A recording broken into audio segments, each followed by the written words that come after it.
So, one of the things that's Leafs connected is Justin Williams from Coburg, as Chris Johnson loves to point out. And it came out from Pierre LeBrun yesterday that before Justin Williams inevitably showed up at the Canes game in street clothes last night to sign his contract and hung out with Tom Dundon and, everybody else. Excuse me. Everybody else. That it came out that the Leafs had made a pitch for him. Mm-hmm. And a lot of us went, how? And I'm still wondering how. How is it possible that Justin Williams could have played for the Toronto Maple Leafs? Now, his contract is structured as such. He's got a $700,000 base. If he plays 10 games, he gets a $150,000 bonus. If he plays 20, it's another $100,000. If the team qualifies for the playoffs, it's $250,000. If another $100,000 if they win rounds 1 through 3. So each round gives him $100,000. If the team wins the cup, it's $250,000, and if he wins the Conn Smythe, it's $250,000. Oh my God! Cool. So it's like. You know what? $250,000 for the Conn Smythe is a bargain. Yeah, that's great. That's I do. So LeBrun said, I think the deal's happening, and I think Sarah Sivian had that too. I think the deal was officially broken by Pete Fisher of today's Northumberland.ca. Wow. That's fun. So shout out, support local journalism. I like that I suppose he just called up, he was probably his neighbor. Yeah. Growing up. Myrtle wrote an interesting little paragraph on Williams today, in that the Leafs should have made this signing in the summer of 2017 and given this money instead they gave it to Patrick Marleau. He said when Lou had a pile of dough to throw around on a veteran forward in the summer of 2017, and he would have come cheaper and been more productive, and maybe Toronto would still have its 2020 first-round pick. Who said this? Instead, Carolina has both Williams and the pick. That's James Myrtle in The Athletic. Man, he's right. I am always amazed when fans of other Canadian teams call Myrtle a Leafs homer. No one turns the knife like that guy.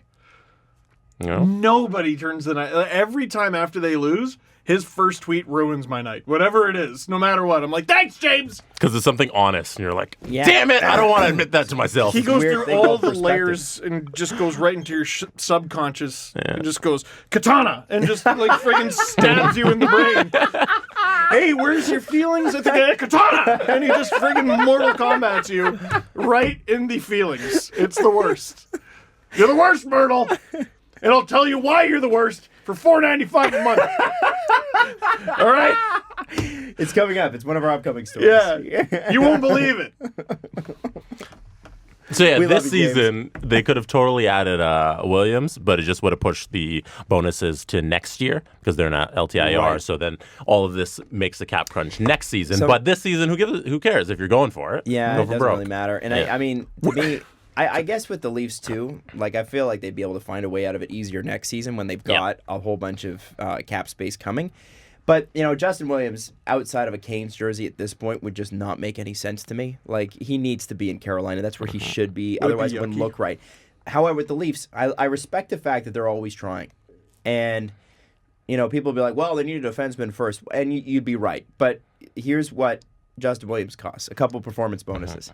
Defenseman costs probably Kasperi Kapanen and Andreas Janssen. The signing of Williams leads you to getting a defenseman because that pushes your right wings down and one's free and then one can be shipped out to get a defenseman. Not getting sliced too. Yeah. Well, and there was that. So here's what I was trying to figure out last night, all right?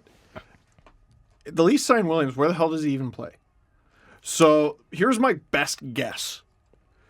Hyman, Matthews, Marner, Janssen, Tavares, Nylander, Kapanen on the left, Kerfoot, Williams on the right, and then you put Kapanen on the left. Fourth line. Maniac. Well, it's either that or we put a $3.5 million player on the fourth.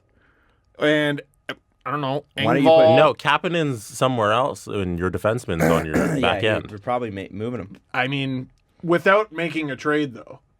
That's my best guess. I think that's a domino move if you get Williams because that's just found money.